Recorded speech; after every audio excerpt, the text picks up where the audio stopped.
ಇದು SS digital channel, Shri ಸುಮಂಗಲಿ digital channel. ನೀವು ನೋಡ್ತಾ ಇದ್ದೀರಿ ಸುದ್ದಿ ಸಮಯ, ಸ್ಥಳೀಯ ಸುದ್ದಿಗಳಿಗಾಗಿ.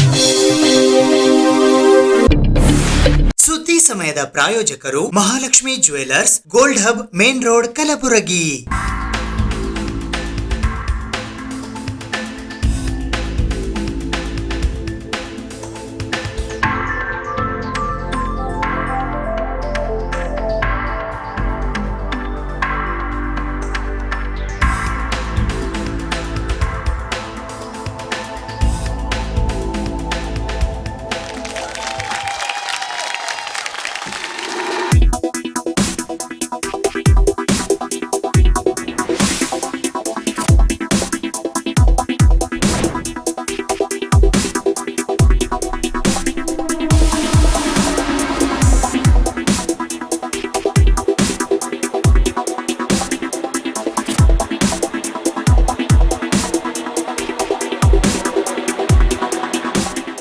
Mahalakshmi jewellers, gold hub, main road, Gulbarga.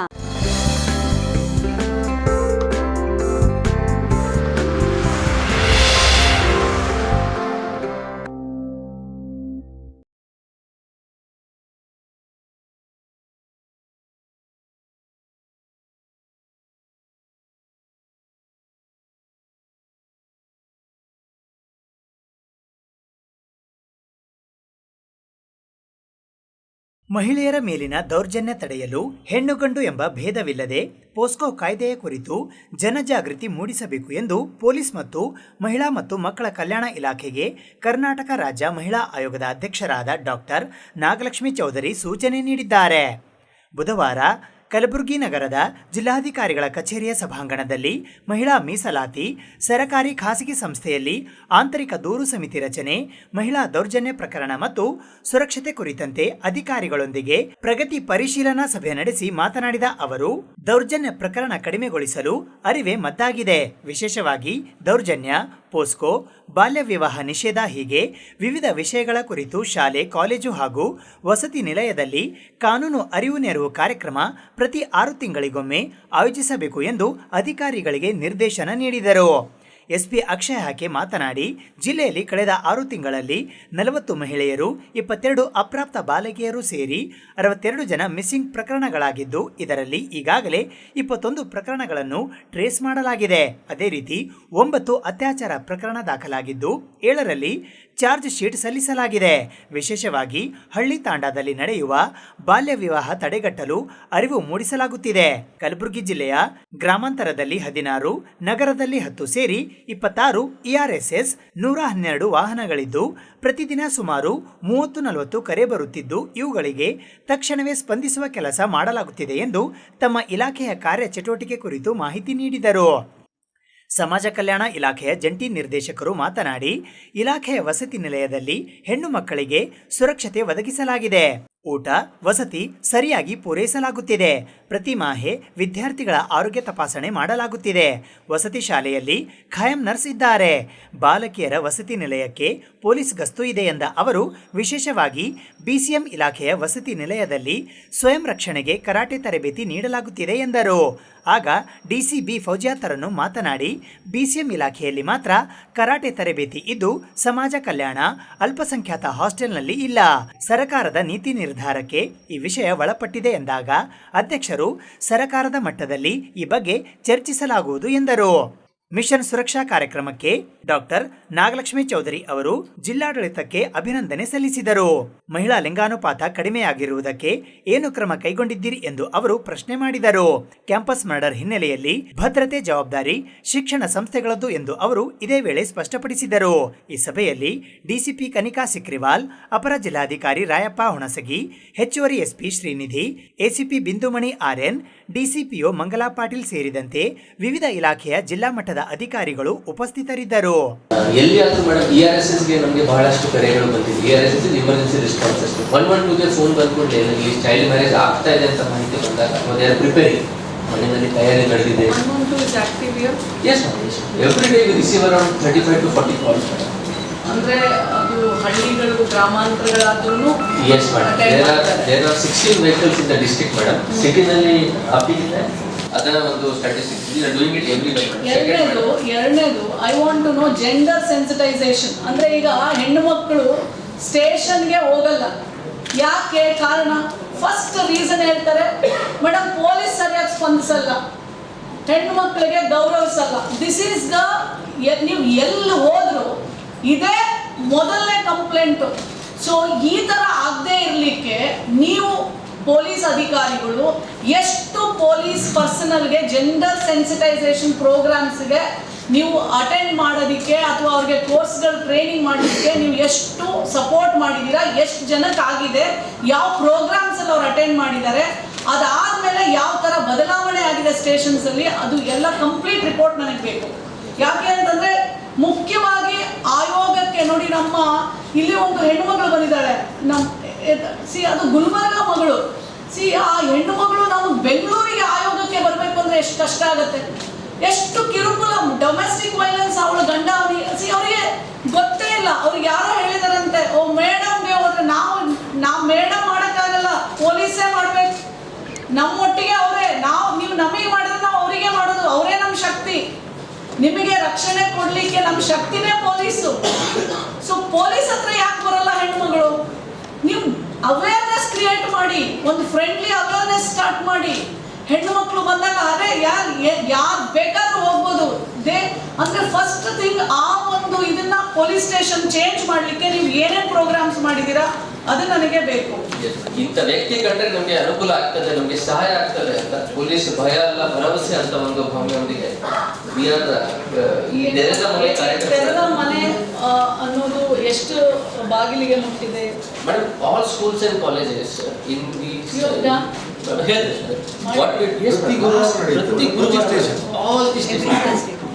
all the stations we ಯಾವ ಅಲ್ಲಿ ಹತ್ತಿರದ ಸ್ಕೂಲ್ ನೋಡೋದು ಸರ್, ಹತ್ತಿರದ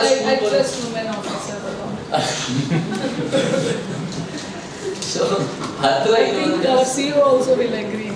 When women given a chance she works. It's a survey says, not me.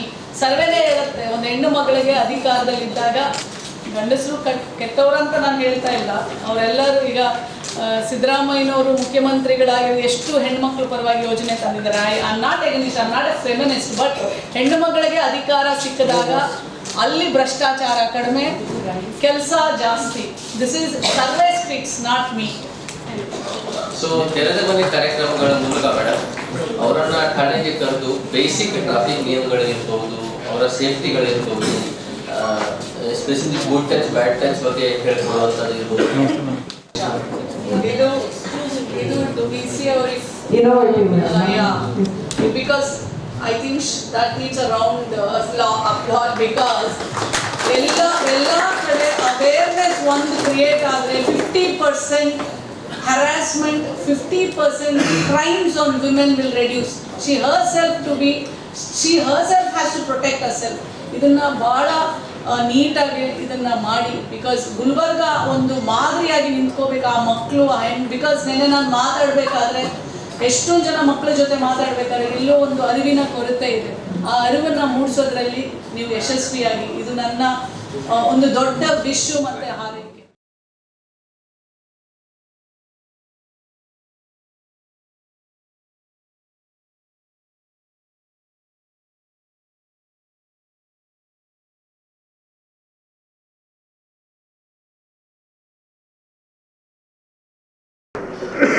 ಎಲ್ರಿಗೂ ನಮಸ್ಕಾರ. ನಾನು ಮಹಿಳಾ ಆಯೋಗದ ಅಧ್ಯಕ್ಷೆ ಡಾಕ್ಟರ್ ನಾಗಲಕ್ಷ್ಮಿ. ನಿನ್ನೆಯಿಂದ ನಾನು ಗುಲ್ಬರ್ಗಾದಲ್ಲಿ ವಿಸಿಟ್ ಮಾಡ್ತಾ ಇದ್ದೀನಿ. ನಾನು ಬಂದು ಏರ್ಪೋರ್ಟಿಂದ ಸೀದಾ ನಾವು ಹೋಗಿದ್ದು ಗೊಬ್ಬೂರು ತಾಲೂಕಿನ PHC ಸೆಂಟರ್ಗೆ. PHC ಸೆಂಟರ್ನಲ್ಲಿ ನಾನೇ ಬರೋದಕ್ಕೆ ಮುಂಚೆ ನನ್ನ TPL ಎಲ್ಲ ಆಲ್ರೆಡಿ ಆರ್ಗನೈಸ್ ಆಗಿತ್ತು. ನಾವೇ ಹೇಳಿದ್ವಿ ಅಲ್ಲೊಂದು ಆರೋಗ್ಯ ಶಿಬಿರನ ಆಯೋಜಿಸಿ, ಸೊ ದಟ್ ಅಲ್ಲಿರೋ ಎಲ್ಲ ನಾವು ಮನೆಗೆ ಹೋಗಿ ಕೇಳಕ್ಕಾಗಲ್ಲ. ಸೊ ಹಾಗಾಗಿ ಅಲ್ಲಿ ಬರುವಂತ ಹೆಣ್ಣು ಮಕ್ಕಳನ್ನ ನಾವೇ ವಿಚಾರ ಮಾಡಿ ಹೇಗೆ ಗ್ರಾಮ ಮಟ್ಟದಲ್ಲಿ, ಹಳ್ಳಿಗಳ ಮಟ್ಟದಲ್ಲಿ ಮನೆಗೆ ತಲುಪ್ತಾ ಇದೆ ಅನ್ನೋದಕ್ಕೆ ಒಂದು ನಿನ್ನೆ ಆರೋಗ್ಯ ಶಿಬಿರ ಮಾಡಿದ್ರು. PHC ತುಂಬಾ ಚೆನ್ನಾಗಿದೆ, ಅದ್ರಲ್ಲಿ ಎರಡನೇ ಮಾತೇ ಇಲ್ಲ. ತುಂಬಾ ಫೆಸಿಲಿಟಿ ಇದೆ ಅಲ್ಲಿ. ಅಪರ್ಣ ಅನ್ನೋ ಒಂದು ಮೆಡಿಕಲ್ ಆಫೀಸರು ಬಹಳ ಚೆನ್ನಾಗಿ ಕೆಲಸ ಮಾಡ್ತಾಳೆ. ಬಟ್ ಆದರೆ ಅಲ್ಲಿನ ಜನ ಸುಮಾರು ಒಂದು 700-800 ಜನ ಮಹಿಳೆಯರು ಎಲ್ಲ ಅಕ್ಕಪಕ್ಕದ ಹಳ್ಳಿಗಾಡಿನಿಂದ ಕರ್ಕೊಂಡು ಬಂದಿದ್ರು. ತುಂಬಾ ಖುಷಿ ಅವರಿಗೆ. ಏಕೆಂದ್ರೆ ಇಲ್ಲಿವರೆಗೂ ಅವರು ಹೇಳಿದ್ದು, ಇಲ್ಲಿವರೆಗೂ ಯಾವುದೇ ತರ ಈ ತರ ಆರೋಗ್ಯ ಶಿಬಿರಗಳು ಮಾಡಿರಲಿಲ್ಲ. ಇವತ್ತು ಮೊದಲಿಗೆ ನಮ್ಮನ್ನ ಕರ್ಕೊಂಡ್ ಬಂದಿದ್ದಾರೆ ಮೇಡಮ್. ನಮ್ಗೆ ತುಂಬಾ ಖುಷಿ ಆಗ್ತಾ ಇದೆ. ಎಷ್ಟೋ ಜನ ಕಣ್ಣು ಕ್ಯಾಟ್ರಾಕ್ಟ್ ಆಗಿರೋರು, ಆಮೇಲೆ ಬ್ರೆಸ್ಟ್ ಮತ್ತೆ ಯೂಟ್ರಸ್ ಗರ್ಭಕೋಶ ಎಲ್ಲವನ್ನ ಸ್ಥಾನವನ್ನ ಅಲ್ಲಿ ನಿಜ ನನಗೆ ಖುಷಿಯಾಗಿದೆ ಅಂದ್ರೆ PHC ಸೆಂಟರ್ ಅಲ್ಲಿ ಕ್ಯಾನ್ಸರ್ ಇನ್ವೆಸ್ಟಿಗೇಷನ್ ಎಕ್ವಿಪ್ಮೆಂಟ್ಸ್ ಇದೆಯಲ್ಲ, ಅದು ನನಗೆ ಖುಷಿ ತಂದಿದ್ದು. ಯಾಕೆ ಅಂದ್ರೆ ಸಿಟಿಗಳಲ್ಲಿ ಬಂದ್ರು ಸಹ ನಾವು ನಮ್ಮ ರಾಜ್ಯದ ಹೆಣ್ಮಕ್ಳು, ನಮ್ಮ ದೇಶದ ಹೆಣ್ಮಕ್ಳು ಯಾರು ನಾಚಿಕೆ, ಯಾರು ಹೇಳ್ಕೊಡಲ್ಲ ಎದೆ ಭಾಗದಲ್ಲಿ ಗಂಟಿದೆ ಅಂತ ಒಂದು ಹೆಣ್ಮಗಳು ಹೇಳದೇ ಇಲ್ಲ. ಆದ್ರೆ ಇವತ್ತು 35-40 ವರ್ಷಗಳ ನಂತರ ಇರೋ ಪ್ರತಿಯೊಂದು ಹೆಣ್ಮಗಳು ತನ್ನ ಸ್ಥಾನವನ್ನ, ತನ್ನ ಎದೆ ಭಾಗವನ್ನ ಹೋಗಿ ಚೆಕ್ ಮಾಡಿಸ್ಕೋಬೇಕು. PHC ಅಲ್ಲಿ ಇದೆ, ಅದೇ ನನಗೆ ಬಹಳ ಖುಷಿ ಕೊಟ್ಟಿದ್ದು. ಅಲ್ಲಿ ನಿನ್ನೆ ಅಷ್ಟು ಜನ ಹೆಣ್ಮಕ್ಳು ಬಂದಿರೋ ಮಹಿಳೆಯರಿಗೆ 40 ವರ್ಷದ ಮೇಲ್ಪಟ್ಟವ್ರಿಗೆ ಎಲ್ಲರಿಗೂ ಸ್ಥಾನ ಮತ್ತೆ ಗರ್ಭಕೋಶದ ಪೆಟ್ ಸ್ಕ್ಯಾನಿಂಗು ಮಾಡಿದ್ರು. ಸೊ ಇವತ್ತು ನನಗೆ ಅಂದ್ರೆ ಆರೋಗ್ಯ ಇಲ್ಲಿ DC ಅವರು CEO ಅವರು ಸಿಸ್ಟಮ್ನ ಕರೆಕ್ಟ್ ಆಗಿ ತಗೊಂಡೋಗ್ಲಿಕ್ಕೆ ನಡ್ಕೊಂಡು ಹೋದ್ರೆ ಖಂಡಿತವಾಗಿ ಗುಲ್ಬರ್ಗ ಜಿಲ್ಲೆಯ ಗ್ರಾಮದ ಹೆಣ್ಣು ಮಕ್ಕಳಿಗೆ, ಮಹಿಳೆಯರಿಗೆ ಒಳ್ಳೆ ಆರೋಗ್ಯ ಸಿಗತ್ತೆ ಅಂತ ಖಂಡಿತವಾಗ್ಲೂ ಹೇಳ್ತೇನೆ. ನನಗೆ ಬಹಳಷ್ಟು ಇಂದಿನ ಟೈಮಲ್ಲಿ ಬಹಳ ಒಂದು ಕೆಟ್ಟ ಪರಿಸ್ಥಿತಿ ಇತ್ತು, ಆದರೆ ಇತ್ತಿನ ದಿನಗಳಲ್ಲಿ ಬಹಳಷ್ಟು ಇಂಪ್ರೂವ್ಮೆಂಟ್ ಆಗಿದೆ ಅನ್ನೋದು ನನಗೆ ಒಂದು ಸಾರ್ಥಕತೆ ತಂದಿದ್ದು ನಿನ್ನೆ ನಾನು ಹೋದಾಗ. ಆದರೆ ನಾನು ನೆಕ್ಸ್ಟ್ ಹೋಗಿದ್ದು ಅಂಗನವಾಡಿಗೆ ಹೋದಾಗ ತುಂಬಾ ದುಃಖ ಆಗಿದ್ದು ನನಗೇನಂದ್ರೆ ಲೈಟ್ ಇಲ್ಲ, ಫ್ಯಾನ್ ಇಲ್ಲ. ಚಿಕ್ಕ ಅಂಗನವಾಡಿ ಕೇಂದ್ರದಲ್ಲಿ ಮಳೆ ಬಂದ್ರೆ ನೀರು ಸೋರುತ್ತೆ. ಇಮ್ಮಿಡಿಯೇಟ್ಲಿ ನಾನು CEO ಅವ್ರಿಗೆ ಫೋನ್ ಮಾಡಿದೆ, ಏನ್ ಮಾಡ್ತಾ ಇದ್ದಾರೆ ಇಲ್ಲಿ PDOಗಳಲ್ಲಿ, ಗ್ರಾಮ ಪಂಚಾಯತಿ ಅಧ್ಯಕ್ಷರಲ್ಲಿ, EO ಎಲ್ಲಿ, ಅಲ್ಲೇ ಮಕ್ಕಳ ಜೊತೆ ಕುತ್ಕೊಂಡು ಊಟ ಮಾಡಿದೆ. ಆ ಉಪ್ಪಿಟ್ಟು ನನ್ನ ಕೈಲಿ ತಿನ್ನಕ್ಕಾಗಲಿಲ್ಲ. ಮಕ್ಕಳು ಹೆಂಗ್ ತಿಂತಾರೋ ನನಗೆ ಗೊತ್ತಿಲ್ಲ. ನಾನು ಈ DC ಅವ್ರ ಗಮನಕ್ಕೂ CEO ಗಮನಕ್ಕೆ ತಂದಿದ್ದೀನಿ. ಜಸ್ಟ್ ಇಮ್ಯಾಜಿನ್ ಮಾಡಿ, 1 ವರ್ಷದಿಂದ ಕರೆಂಟ್ ಇಲ್ಲ ಅಲ್ಲಿ. ಯಾರು ಸರ್ಕಾರ ಕೊಡಲ್ಲ ಅಂತ ಹೇಳಲ್ಲ, ಅಲ್ಲಿನ ಸಿಸ್ಟಮ್ ಸರಿಯಾಗಿ ಕೆಲಸ ಮಾಡ್ತಾ ಇಲ್ಲ ಅಂತ ಅರ್ಥ. ಒಂದು anganwadi it is the prime importance. ಅಲ್ಲಿ ಗರ್ಭಿಣಿಯರು ಬರ್ತಾರೆ, ಊಟ ಮಾಡ್ತಾರೆ, ಪುಟ್ಟ ಮಕ್ಕಳಿದ್ದಾರೆ. ಸೊ ನನಗೆ DC ಮತ್ತೆ CEO ಅವರು ಹೇಳಿದ್ದಾರೆ, ಮೇಡಮ್ ಇಮ್ಮಿಡಿಯೇಟ್ಲಿ, ಮೋಸ್ಟ್ಲಿ ನೆನ್ನೆ ಕರೆಂಟ್ ಎಲ್ಲ ಕೊಡಿಸಿದ್ದಾರೆ CEO ಅವರು. ಗಮನಕ್ಕೆ ಬರಲಿಲ್ಲ ಅಂದ್ರೆ ಅವ್ರು ತಾನೇ ಏನ್ ಮಾಡಕ್ ಸಾಧ್ಯ? ಎಲ್ಲಿದ್ದಾರೆ ಅಲ್ಲಿ ಗೆದ್ದಿರೋ ಚುನಾಯಿತ ಅಧ್ಯಕ್ಷರುಗಳು ಎಲ್ಲಿದ್ದಾರೆ? ಇನ್ನೊಂದು ಪೆಥೆಟಿಕ್, ತುಂಬಾ ಬೇಜಾರಾಗಿದ್ದು ನನಗೇನಂದ್ರೆ, ಗ್ರಾಮ ಪಂಚಾಯಿತಿಯಲ್ಲಿ ಗೆದ್ದಿರೋರೆಲ್ಲ ಹೆಣ್ಮಕ್ಳಲ್ಲಿ 2 ಕಡೆನೂ, ಬಟ್ ಬಂದಿರೋರೆಲ್ಲ ಗಂಡಸರು. ಇದು ದುರಂತ. ಮತ್ತೆ ಅದಾಗಿ ಮತ್ತೆ ಬಹಳ ಅಲ್ಲಿ, ಆಮೇಲೆ ನಾನು ಅಲ್ಲಿಂದ ಒಂದು ತಾಂಡಾಗ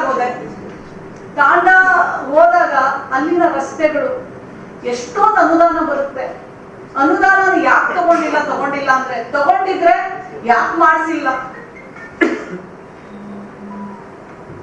ಮತ್ತೆ ಆ ಅಂಗನವಾಡಿಗೆ ಹೋಗುವಂತ ಊಟ, ಪೌಷ್ಟಿಕತೆ ಊಟ ಚೆಕ್ ಮಾಡ್ಬೇಕು, ಕರೆಕ್ಟ್ ಆಗಿ ಕೊಡ್ತಾ ಇದ್ದಾರ? ಅದೇ ಅನ್ನ ಸಾರು ಬೇಯಿಸ್ಬಿಟ್ಟು ಕೊಟ್ಬಿಡ್ತಾರ? ನೆನ್ನೆ ನಾನು ಅಲ್ಲೂ ಊಟ ಮಾಡಿದೆ. ಅಂಗನವಾಡಿ ಕೆಲಸ ಮಾಡೋರು ಬಹಳ ತೊಂದರೆಯಲ್ಲಿದ್ದಾರೆ. ಹೆಲ್ಪರೇ ಟೀಚರೇ ಹೆಲ್ಪರು. ಇದನ್ನ ಪ್ಲೀಸ್ ಟೇಕ್ ಕೇರ್ ಮಾಡ್ಬೇಕು. ನಾನು ಎಲ್ಲ ಅವ್ರ ಗಮನಕ್ಕೆ ತಂದಿದ್ದೀನಿ. ನನಗೆ ಇಲ್ಲಿ ಗೊತ್ತಾಗಿದ್ದಿಷ್ಟೇ, ಗಮನಕ್ಕೆ ಬರಲ್ಲ ಅದು. ಏನನ್ಸಿ ಎಲ್ಲ ಹೋಗ್ಲಿಕ್ಕೆ ಸಾಧ್ಯ ಇಲ್ಲ. ಅಲ್ಲಿರೋ ಅಧಿಕಾರಿಗಳು ಏನ್ ಮಾಡ್ತಾರೆ? ಸರ್ಕಾರದಿಂದ ಹೋಗಿರುವಂತ ಅಧಿಕಾರಿಗಳ ಕೆಲಸ ಅದು. ಗಮನಕ್ಕೆ ತನ್ನಿ, DC ಗಮನಕ್ಕೆ ತನ್ನಿ, CEO ಇಮಿಡಿಯೇಟ್ಲಿ ಮಾಡಿಸ್ತಾರೆ. ಇದು ಯಾಕೆ ಮಾಡ್ತಾ ಇಲ್ಲ? ನೆಕ್ಸ್ಟ್ ನಾವು ಹೋಗಿದ್ದು ಕಾರಾಗೃಹ, ಜೈಲಿನ ಕಾರಾಗೃಹ. ಅಲ್ಲಿ ಖಂಡಿತವಾಗ್ಲೂ ಬಹಳ ಚೆನ್ನಾಗಿ ಕಾರ್ಯನಿರ್ವಹಿಸ್ತಾ ಇದ್ದಾರೆ ಪೊಲೀಸ್ನವರು ಸಹ. ಆ ಮಹಿಳಾ ಕೈದಿಗಳ ಜೊತೆ ಆ ಕೊಠಡಿಗಳನ್ನ ನೋಡಿದ್ವಿ, ಆ ಬಾತ್ರೂಮ್ಗಳನ್ನ ನೋಡಿದ್ವಿ, ಬಹಳ ಚೆನ್ನಾಗಿ. ಒಂಥರ ಹೌದು, ಕೈದಿಗಳಾಗಿರ್ಬೋದು, ಕೆಲವು ಜೀವಾವಧಿ ಶಿಕ್ಷೆಗಳಾಗಿದೆ, ಅವರಿಗೆ ಯಾವ ತರ ಹೊರಗಡೆ ಕಳಿಸ್ತಾ ಇದ್ದಾರೆ. ಒಂದು ತಾಯಿಗೆ ಮಗ ಇದ್ದಾನೆ, ಇಲ್ಲಿ ಮಂಜುಳಾ ಅಂತ ಇದ್ದಾಳೆ, ಬನ್ನಿ ಪ್ಲೀಸ್, ನಿಮ್ಮ ಮುಖ ನೋಡ್ಬೇಕು ನಾವು. ಯಾಕೆಂದ್ರೆ ಈ ತರ ಹೆಣ್ಮಕ್ಳನ್ನ ನಾವು ಗುರುತಿಸ್ಬೇಕು. ಇವರು ಸರ್ಕಾರದವರು ಎಲ್ಲರೂ ಕೆಟ್ಟವರು ಅಲ್ಲ, ಕೆಲವರು ಮಾತ್ರ ಆತರ ನಡ್ಕೊಂಡಾಗ ಇಡೀ ಸಿಸ್ಟಮ್ಗೆ ಕೆಟ್ಟ ಹೆಸರು ಬರುತ್ತೆ. ಇವರು ಸರ್ಕಾರದಲ್ಲಿ ಚೈಲ್ಡ್ ಪ್ರೊಟೆಕ್ಷನ್ ಆಫೀಸರ್ ಆಗಿ ಕೆಲಸ ಮಾಡ್ತಾ ಇದ್ದಾರೆ. ಸೊ ಅಲ್ಲಿ ಜೈಲಿಗೆ ಹೋಗಿದ ತಕ್ಷಣ ಒಂದು 5 ವರ್ಷದ ಹುಡುಗ 5 ವರ್ಷದ ಹುಡುಗ ಇದ್ದ. ಆ ತಾಯಿಗೆ ಶಾಲೆ ಕಳಿಸ್ಬೇಕು ಅನ್ನೋದೇ ಇರಲಿಲ್ಲ. ಇಮ್ಮಿಡಿಯೇಟ್ಲಿ ಶಿ ರಿಯಾಕ್ಟೆಡ್, ಮೇಡಮ್ ನೀವು ಕಳಿಸಿ. ಆ ಹೆಣ್ಮಗಳಿಗೆ ಹೇಳಿದ್ರು, ನಿಮ್ಮ ಮಗನ್ ನೀವು ರಿಲೀಸ್ ಆಗಿದ್ದೀನ, ನಿಮ್ಮ ಮಗನ್ಗೆ ನಾವು ಕಳಿಸ್ಕೊಡ್ತೀವಿ ಅಂತ. ಇವತ್ತು ನಾನು ಸ್ಟೇಷನ್ಗೆ ಹೋಗಿದ್ದೆ, ಮಹಿಳಾ ಪೊಲೀಸ್ ಸ್ಟೇಷನ್. ನಾವು ಸರ್ಪ್ರೈಸ್ ವಿಸಿಟ್, ಅಲ್ಲೊಂದು ಹೆಣ್ಮಕ್ಳು ಕಂಪ್ಲೇಂಟ್ ಕೊಡ್ತಾ ಇದ್ರು. ಅಲ್ಲಿ ನಮ್ಮ ಹೋಗ್ಬಿಟ್ರೆ ನಮ್ಮ ಪೊಲೀಸ್ ಇನ್ಸ್ಪೆಕ್ಟರ್, ಅವ್ರು ACP ಇದ್ರು ಅನ್ಸುತ್ತೆ, ACP ಚಂದ್ರಶೇಖರ್ ಇದ್ರು. ನಾವು ಸರ್ಪ್ರೈಸ್ ವಿಸಿಟ್ ಮಾಡಿದ್ವಿ. ಬಟ್ ಎಷ್ಟು ಚೆನ್ನಾಗಿ ಒಂದು ಹೆಣ್ಮಗಳನ್ನ ಅಂದ್ರೆ ಆ ಒಂದು ತಾಯಿ, ಅಲ್ಲೂ ಒಂದು ಹುಡುಗನ್ ಕರ್ಕೊಂಡ್ ಬಂದಿದ್ದು, ಆ 9ನೇ ಕ್ಲಾಸ್ ಹುಡುಗ. ಅವ್ರ ಅಪ್ಪ ಬಂದ್ಬಿಟ್ಟು ಗ್ಯಾರೇಜಲ್ಲಿ ಕೆಲಸ ಮಾಡುವಂತಾನೆ, ಅವ್ರ ತಾಯಿ ಪಾಪ ಫೀಸ್ ಕಟ್ಟಿದ್ದಾಳೆ. ಗಂಡ ಹೊಡೆಯೋದು, ಏನ್ ಸುತ್ತಿಗೆ ಏನಿರುತ್ತೆ ಅದು ತಗೊಂಡು ಹೊಡೆಯೋದು. Immediately the way they responded. ಅಲ್ಲೂ ಅಷ್ಟೇ ಈ ಹೆಣ್ಮಗಳು ಇಮಿಡಿಯೇಟ್ಲಿ ಯಾರೋ TC ಕೊಡ್ತಿರ್ಲಿಲ್ಲ, ಫೋನ್ ಮಾಡಿ. ಮನಸ್ಬೇಕು.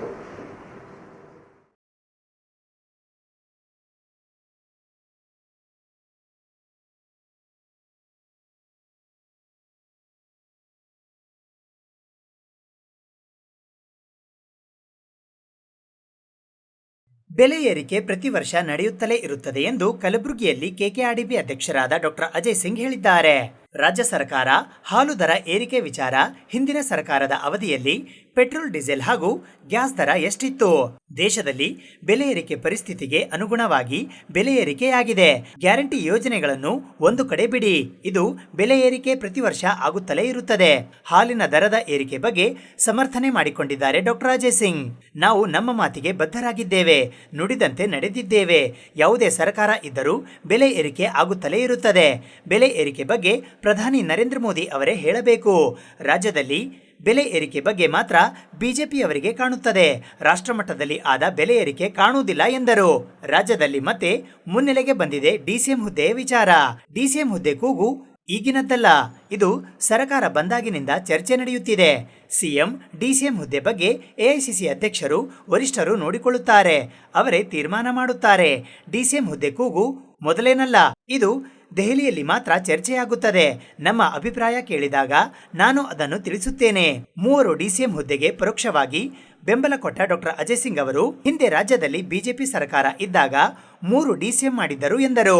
ಸಚಿವ ನಾಗೇಂದ್ರ ಅವರ ರಾಜೀನಾಮೆಯಿಂದ ತೆರವುಗೊಂಡಿದ್ದ ಸಚಿವ ಸ್ಥಾನಕ್ಕೆ ಫೈಟ್ ನಡೆದಿದ್ದು, ನಾನು ಒಬ್ಬ ಸಚಿವ ಸ್ಥಾನದ ಆಕಾಂಕ್ಷಿಯಾಗಿದ್ದೇನೆ ಎಂದು ಅವರು ಹೇಳಿದ್ದಾರೆ.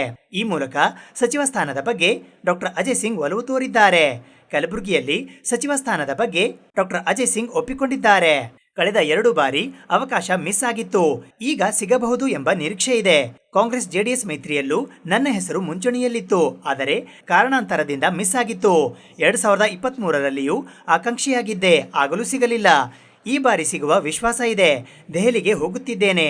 ನಾಳೆ AICC ಅಧ್ಯಕ್ಷರಾದ ಡಾಕ್ಟರ್ ಮಲ್ಲಿಕಾರ್ಜುನ್ ಖರ್ಗೆ ಅವರನ್ನು ಭೇಟಿ ಮಾಡುತ್ತಿದ್ದೇನೆ. ನಾಳೆ CM ಅವರು ಹೋಗುತ್ತಿದ್ದಾರೆ, ನಾನು ಕೂಡ ಅವರೊಂದಿಗೆ ಹೋಗುತ್ತಿದ್ದೇನೆ ಎಂದರು. ಈ ಬಾರಿ ಡಾಕ್ಟರ್ ಮಲ್ಲಿಕಾರ್ಜುನ್ ಖರ್ಗೆ ಪುತ್ರನ ವ್ಯಾಮೋಹಕ್ಕೆ ಒಳಗಾಗುತ್ತಾರಾ ಅಥವಾ ಆಪ್ತ ಸ್ನೇಹಿತನ ಪುತ್ರ ಡಾಕ್ಟರ್ ಅಜಯ್ ಸಿಂಗ್ ಅವರಿಗೆ ಸಚಿವ ಸ್ಥಾನ ನೀಡಲು ಒಲವು ತೋರುತ್ತಾರಾ ಎಂಬ ಕುತೂಹಲ ಉಂಟಾಗಿದೆ. ಈ ಕುರಿತು ಡಾಕ್ಟರ್ ಧರ್ಮಸಿಂಗ್ ಅವರ ಆಪ್ತರು ಮಾತನಾಡಿಕೊಳ್ಳುತ್ತಿದ್ದಾರೆ. ನಮಗೆ ಗೊತ್ತೇ ಇಲ್ಲ ಅಂತ ಹೇಳಿದ್ದಾರೆ. ನಮ್ಮ ಬೋರ್ಡ್ ಮೀಟಿಂಗ್ ಅಲ್ಲಿ ಅವರು ಒಬ್ಬ ಸದಸ್ಯರಾಗಿದ್ದಾರೆ.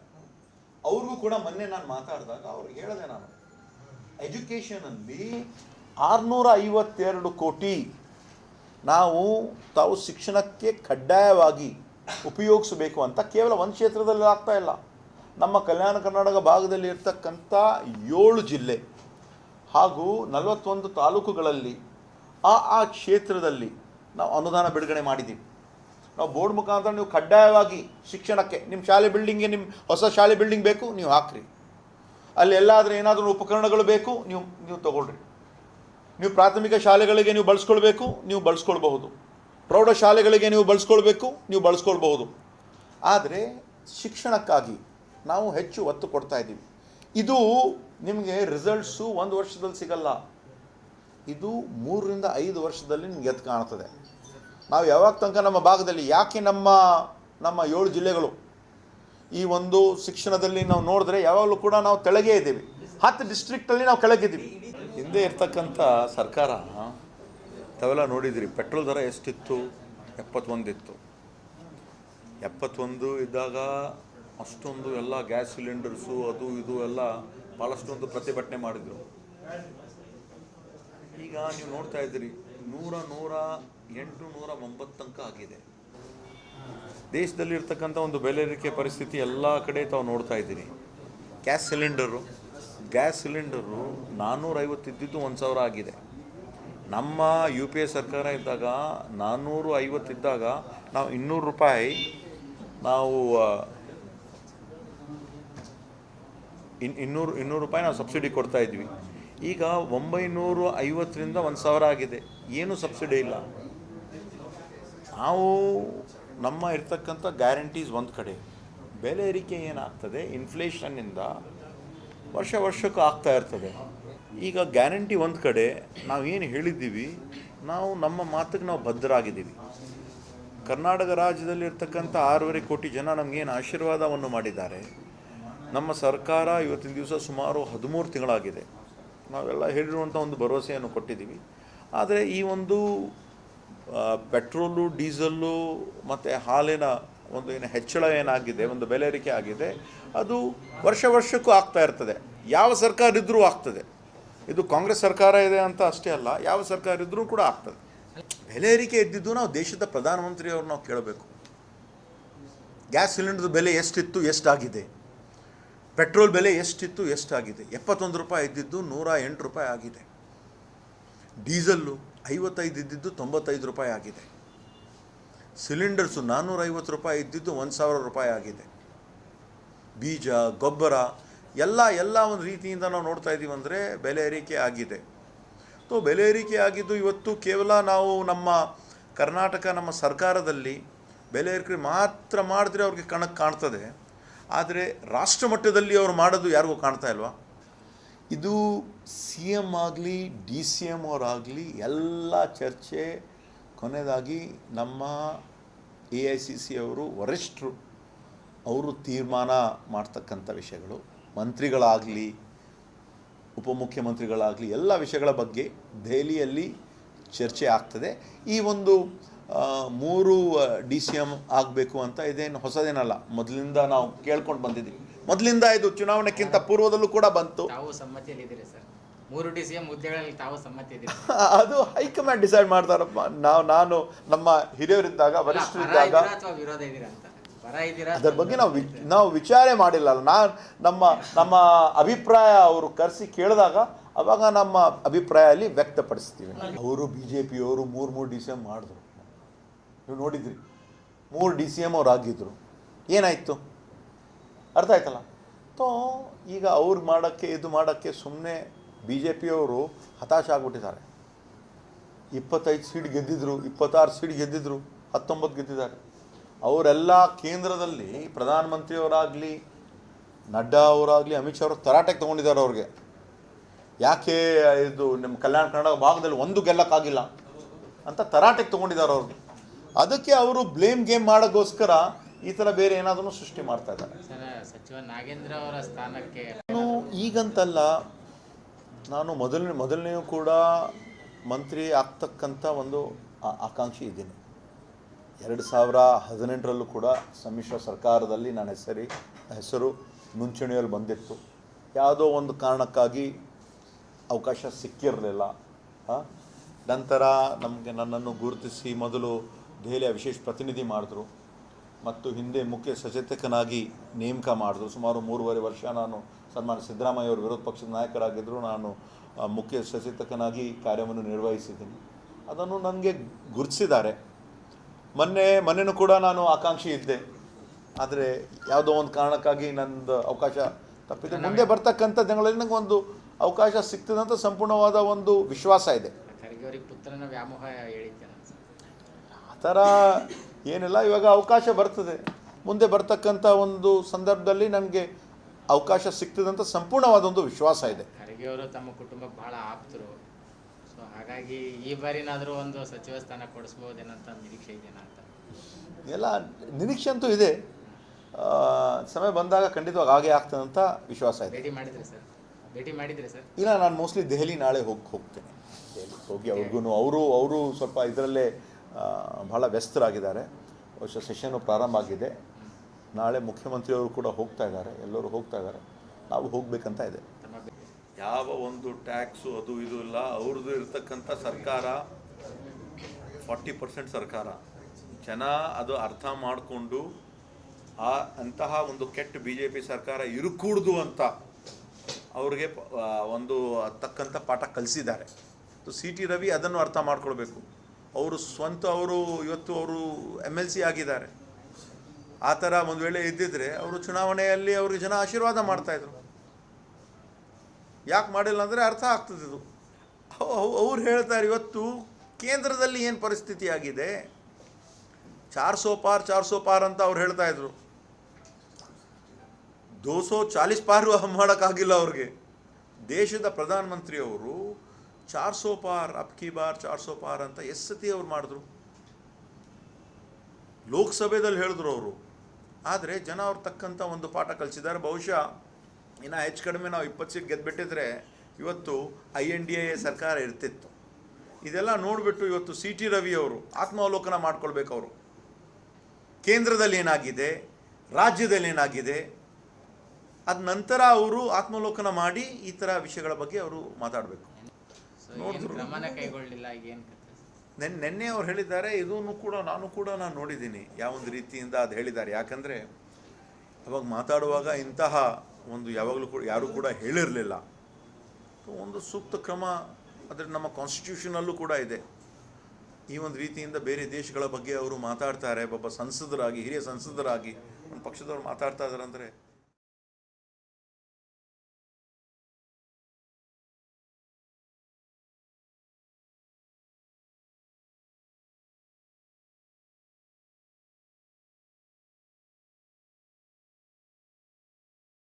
ಶರಣಬಸವ ವಿಶ್ವವಿದ್ಯಾಲಯ ಮತ್ತು 32 Karnataka BNNCC Kalaburagi NCC national cadet corps ಇವರ ವತಿಯಿಂದ ಇಂದು ಕಲಬುರಗಿ ನಗರದ ಜಗತ್ ವೃತ್ತದಿಂದ ಜಿಲ್ಲಾಧಿಕಾರಿಗಳ ಕಚೇರಿಯವರೆಗೆ ಡ್ರಗ್ಸ್ ಮತ್ತು ತಂಬಾಕು ಕುರಿತು ಜನರಲ್ಲಿ ಜಾಗೃತಿ ಮೂಡಿಸಲು ರ್ಯಾಲಿಯನ್ನ ಹಮ್ಮಿಕೊಳ್ಳಲಾಗಿತ್ತು. ಈ ರ್ಯಾಲಿಯನ್ನು NCCಯ ಎಕ್ಸ್ ಮೇಜರ್ ಡಾಕ್ಟರ್ ಶರಣಪ್ಪ ಹತ್ತಿಯವರು ಚಾಲನೆ ನೀಡಿದರು. ಇವತ್ತು ಮಾದಕ ವ್ಯಸನಿಗಳ ವಿರೋಧ ದಿನ ಇರೋದರಿಂದ 32 ಕರ್ನಾಟಕ ಬಟಾಲಿಯನ್ NCCಯ ಎಲ್ಲ ಕೆಡೆಟ್ಗಳು, ಆಫೀಸರ್ಗಳು ಬಂದು ಜಗತ್ ಸರ್ಕಲ್ನಿಂದ ಇಲ್ಲಿವರೆಗೂ ಒಂದು ರ್ಯಾಲಿಯನ್ನು ನಡೆಸಿದ್ದಾರೆ. ನನಗೆ ಇವತ್ತು ಗೆಸ್ಟ್ ಆಗಿ ಬರಲಿಕ್ಕೆ ಹೇಳಿದರು. ಹೀಗಾಗಿ ನಾನು ಡಾಕ್ಟರ್ ಶಂಕರಪ್ಪ ಹತ್ತಿ ಎಕ್ಸ್ ಮೇಜರ್ NCCನಲ್ಲಿ 20 ವರ್ಷ ಕೆಲಸ ಮಾಡಿದ್ದೀನಿ. ಪ್ರಿನ್ಸಿಪಾಲ್ ಆಗಿ ಕೂಡ ನಾನು ರಿಟೈರ್ ಆಗಿದ್ದೀನಿ. ಈ ಗೆಸ್ಟಾಗಿ ಕರೆದಾಗ ಈ ಮಕ್ಕಳಿಗೆ ತಿಳುವಳಿಕೆ ಕೊಡೋ ಸಲುವಾಗಿ ನಾನು ಬಂದಿರತಕ್ಕಂಥದ್ದು. ಈಗ ಮದ್ಯ ವ್ಯಸನ ಅನ್ನೋದು ಅಥವಾ ಏನು ಯಾವುದೇ ಮಾದಕ ವ್ಯಸನ ಇದೆ, ಅದು ಆಲ್ಕೋಹಾಲ್ ಇರ್ಬೋದು, ಸ್ಮ್ಯಾಕ್ ಇರ್ಬೋದು, ಗಾಂಜಾ ಇರ್ಬೋದು, ಅಥವಾ ಮೆಡಿಕಲ್ಲಿಂದ ಕೆಲವೊಂದು ಏನು ಔಷಧಗಳಿರ್ತವೆ ಅವು ಹೆಚ್ಚಿನ ಪ್ರಮಾಣದಲ್ಲಿ ತಗೊಳ್ಳೋದು, ಒಬ್ಬ ವಿದ್ಯಾರ್ಥಿಗಳ ಸ್ಪೆಷಲಿ ಕಾಲೇಜ್ ವಿದ್ಯಾರ್ಥಿಗಳಿಗೆ ಟಾರ್ಗೆಟ್ ಮಾಡಿ ಅವರನ್ನು ಕೆಡಿಸ್ತಾ ಇದ್ದಾರೆ. ಅದನ್ನು ನಾವು ಯಾರೂ ಉಪಯೋಗ ಮಾಡಬಾರ್ದು ಅಂತ ತಿಳಿದು ನಮ್ಮ NCC ಕೆಡೆಟ್ಗಳಿಂದ ಈ ಒಂದು ಅಭಿಯಾನವನ್ನು ಮಾಡಿದ್ದೀವಿ. ಈ ಅಭಿಯಾನದಲ್ಲಿ ವಿದ್ಯಾರ್ಥಿಗಳೆಲ್ಲರೂ ಭಾಳ ಖುಷಿಯಿಂದ ಭಾಗವಹಿಸಿ ಅವರೆಲ್ಲರೂ ಸೇ ಟು ನೋ ಡ್ರಗ್ಸ್ ಅಂತೇಳಿ ಹೇಳ್ತಾ ಈ ಬಗ್ಗೆ ಜನರಿಗೆ ತಿಳುವಳಿಕೆ ಕೊಡ್ತಾ ಈ ಮಿನಿ ವಿಧಾನಸೌಧದ ಎದುರುಗಡೆ ನಮ್ಮ ರ್ಯಾಲಿ ಮುಗಿದಿದೆ. ಈ ಕಾರ್ಯಕ್ರಮ ಮಾಡಿರ್ತಕ್ಕಂಥದ್ದು ಇದಕ್ಕಾಗಿಯೇ. ನಾನು ಇನ್ನೊಂದು ವಿಷಯ ಹೇಳ್ತಿದ್ದೀನಿ, ನಮ್ಮ ಮಕ್ಕಳ ಜೀವನ ಏನಾದರೂ ಒಳ್ಳೆಯದಾಗಬೇಕಂದ್ರೆ ನಾವು ಮಕ್ಕಳ ಮೇಲೆ ನಾವು ಕಣ್ಣಿಡಬೇಕು. ಅವ್ರು ಏನು ಮಾಡ್ತಾಯಿದ್ದಾರೆ ಏನಿಲ್ಲ, ಅವ್ರು ಏನಾದರೂ ಒಬ್ಬಂಟಿಯಾಗಿದ್ದರೆ ತಿಳ್ಕೊಳ್ಬೇಕು. ಅವ್ರು ಯಾವುದಾದ್ರೂ ಒಂದು ವ್ಯಸನದಲ್ಲಿದ್ದಾರೆ ಅಂತ ತಿಳಿದು ಅವ್ರಿಗೆ ಒಬ್ಬಂಟಿಯಾಗಿ ಬಿಡಬೇಡಿ. ತಂದೆ ತಾಯಿ ಅವರ ಸಂಗಡ ಇದ್ದು ಅವರ ಬೆಳವಣಿಗೆಗಾಗಿ, ಯಾಕಂದರೆ ಒಂದು ಸಾರಿ ಅವ್ರು ವ್ಯಸನಿಗಳಾದ್ರಂತಂದರೆ ಅವ್ರ ಜೀವನ ಪೂರ್ತಿ ಹಾಳಾಗಿ ಹೋಗ್ತದೆ. ಯಾವಾಗ ವಿದ್ಯಾರ್ಥಿಗಳ ಜೀವನ ಹಾಳಾಯ್ತಂದರೆ ದೇಶ ಕೂಡ ಹಾಳಾದಾಗೆ. ಹಾಗಾಗಿ ಈ ಬಗ್ಗೆ ಎಲ್ಲ ತಂದೆ ತಾಯಂದಿರು, ಎಲ್ಲ ಪೇರೆಂಟ್ಸು, ಅಕ್ಕ ತಮ್ಮ ಯಾರ್ಯಾರಿದ್ದಾರೆ ಈ ಬಗ್ಗೆ ಒಂದು ದೊಡ್ಡ ಅಭಿಯಾನ ಮಾಡಿ ಈ ಮಾದಕ ವ್ಯಸನದಿಂದ ಎಲ್ಲರೂ ದೂರ ಇರಲಿ ಅಂತ ಹೇಳ್ತಾ ನನ್ನ ಮಾತುಗಳನ್ನು ಮುಗಿಸ್ತೇನೆ. ಧನ್ಯವಾದ.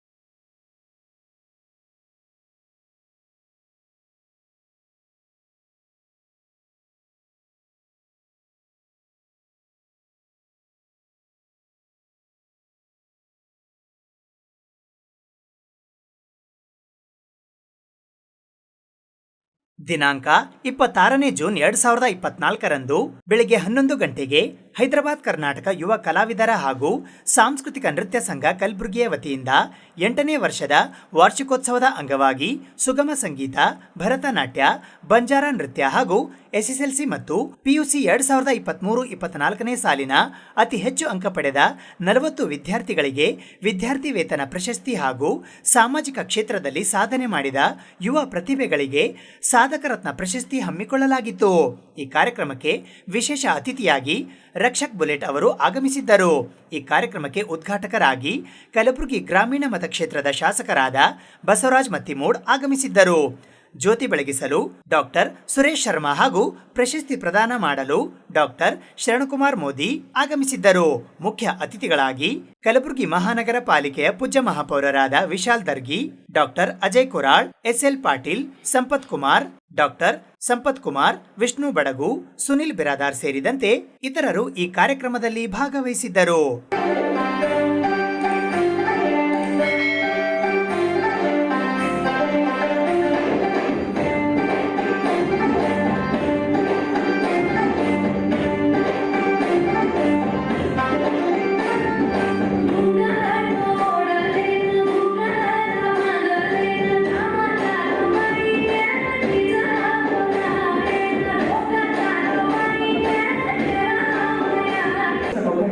ಕಲಬುರಗಿ ಮಹಾನಗರ ಪಾಲಿಕೆಯ ಮಾಜಿ ಮಹಾಪೌರರಾಗಿರುವಂತಹ ಡಾಕ್ಟರ್ ಶರಣಕುಮಾರ್ ಮೋದಿ ಅವರು ಕೂಡ ವೇದಿಕೆಗೆ ಬರಬೇಕಂತ ಕೇಳ್ಕೊಳ್ತಾ ಇದ್ದೇನೆ.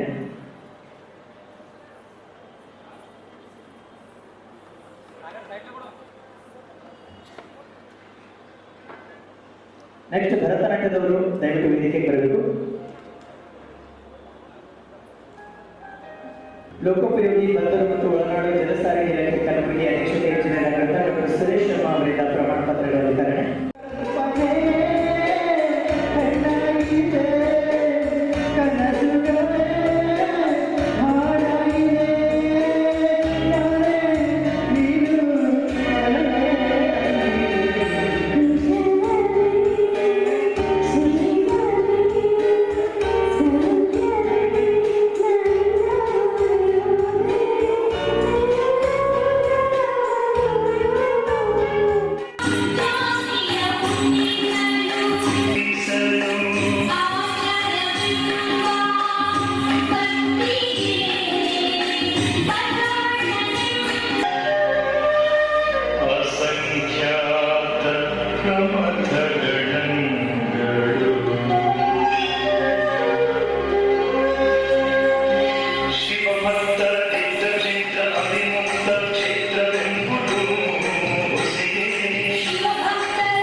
ಸ್ಟುಡಿಯೋನ ತಾವು ಸಂಪರ್ಕಿಸಿದರೆ ಅತ್ಯುತ್ತಮ ಗುಣಮಟ್ಟದ ಕ್ವಾಲಿಟಿ ಜಾಹೀರಾತು ಒದಗಿಸಿದೆ. ಒಂದು ಜೋರಾಗಿ ಚಪ್ಪಾಳೆ ತಮ್ಮ ಕಡೆಯಿಂದ.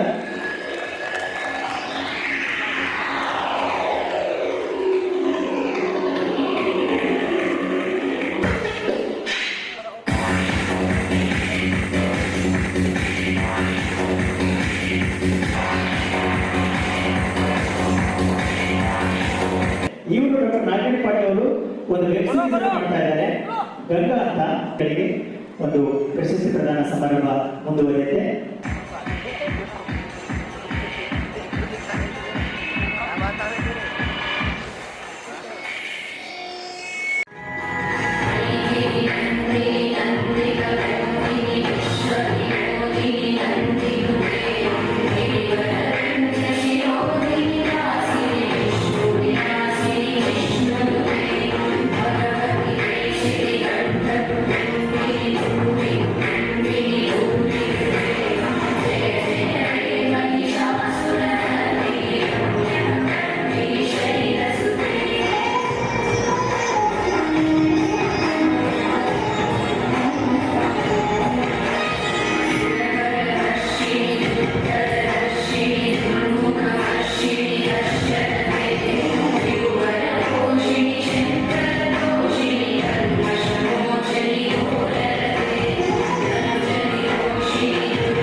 ಸನ್ಮಾನ ಸ್ವೀಕರಿಸಬೇಕಾದ ವಿನಂತಿ.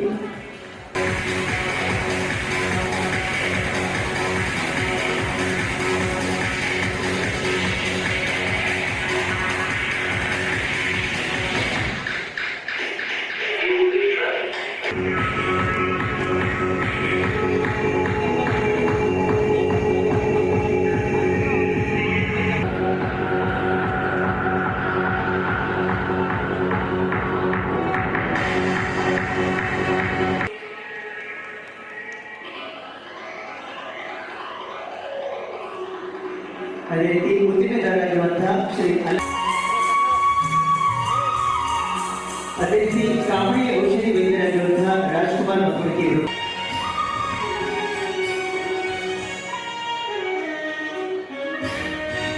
ಅದೇ ರೀತಿ ಸಮಾಜ ಸೇವಕರಾಗಿರುವ ಅದೇ ರೀತಿ ಮಂಜುನಾಥ್ ಭಂಡಾರಿಯವರು ಕೂಡ ಸನ್ಮಾನ ಸ್ವೀಕರಿಸಬೇಕು ಅಂತ ಕೇಳ್ಕೊಳ್ತಾ ಇದ್ದೇನೆ.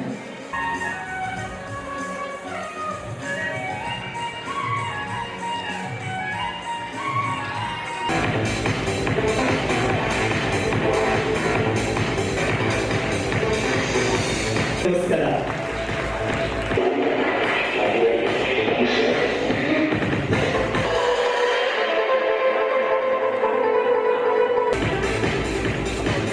ಹೇಳಿಗೋಸ್ಕರ ಬರಲಿ ಜೋರಾಗಿ ಚಪ್ಪಾಳೆ. SSLC ನಲ್ಲಿ ಅತಿ ಹೆಚ್ಚು ಪ್ರೀತಿಸೋ ಜನ ಇಲ್ಲಿ ಅಂದ್ರೆ ಹೆಂಗೆ ಅಂತ ಹೇಳಿದ್ರೆ, ನಾನು ಬೆಳಿಗ್ಗೆ ನನ್ನ ಹುಡುಗ ಹತ್ರ ಹೇಳ್ತಿದ್ದೆ, ನಮ್ಮ ಬೆಂಗಳೂರಲ್ಲಿ ಜನ ಹೆಂಗೆ ಅಂತ ಹೇಳಿದ್ರೆ, ಇವ್ರು ಫ್ಯಾನು, ಇವ್ರು ಫ್ಯಾನು, ಇವ್ರು ದರ್ಶನ್ ಅವ್ರ ಫ್ಯಾನು, ಇವ್ರು ಸುದೀಪ್ ಅವ್ರ ಫ್ಯಾನ್, ಅದನ್ನ ಜರ್ಸ್ ಮಾಡ್ಬಿಟ್ಟು ಬಂದು ನಮ್ಮ ಹತ್ರ ಫೋಟೋಗಳು ತೆಗೆಸ್ಕೊತಾರೆ ಬೆಂಗಳೂರಲ್ಲಿ. ಇಲ್ಲ ಆ ಥರ ಏನಿಲ್ಲ, ನಿಸ್ವಾರ್ಥ ಪ್ರೀತಿ ಅಂತ ಹೇಳ್ತಾರಲ್ಲ, ಪಾಪ ಪ್ರೀತಿನ ತಪ್ಪಿಕೊಳ್ತಾರೆ, ಮುಚ್ಕೊಡ್ತಾರೆ, ಎಳಿತಾರೆ, ತುಂಬಾ ಖುಷಿ ಆಗುತ್ತೆ. ಅದಕ್ಕೆ ಥ್ಯಾಂಕ್ ಯು ಸೋ ಮಚ್. ನಿಮ್ಮ ಇಡೀ ಎಲ್ಲರ ಆಶೀರ್ವಾದ ನಮಸ್ಕಾರ ಕೇಳ್ಕೊಂಡು. ಓಕೆ, ಈಗ ತಾವು ಇಲ್ಲಿ ಜನರ ಬಗ್ಗೆ ಹೇಳಿದ್ರಿ.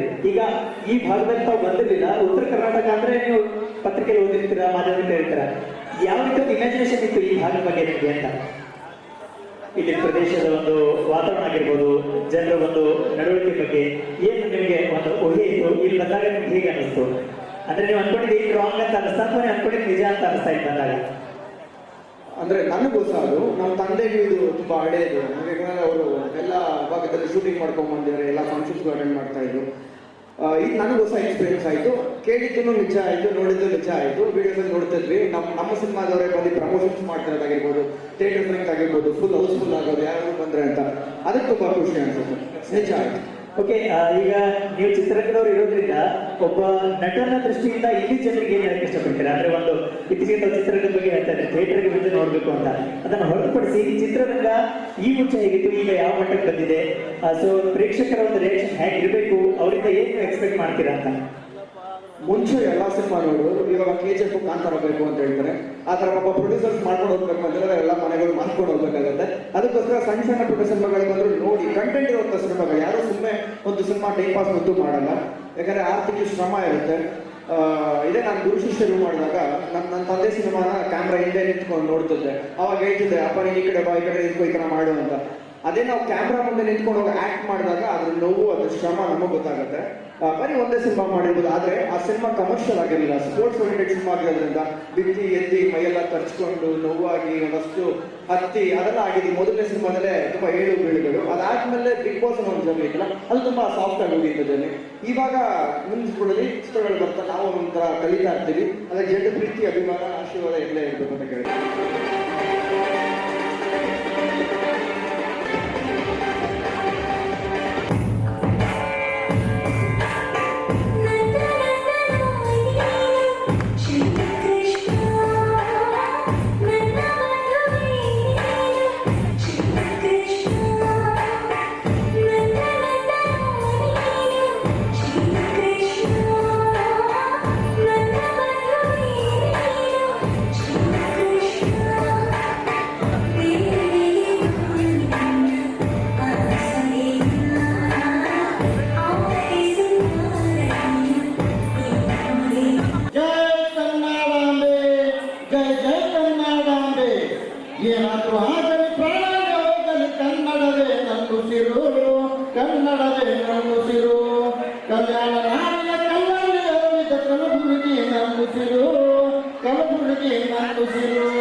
ಭೂಮಿಯಲ್ಲಿ ಕೆರಳಿದ ಹಾವು, ಬಾನಲ್ಲಿ ಅರಳಿದ ಹೂವು, ಭೂಮಿಯಲ್ಲಿ ಕೆರಳಿದ ಹಾವು, ಎಲ್ಲವೂ ನನಗೆ ಅನ್ನುವುದು ಒಂದೇ, ಕನ್ನಡವೇ ನನ್ನುಸಿರು, ಕನ್ನಡವೇ ನನ್ನುಸಿರು.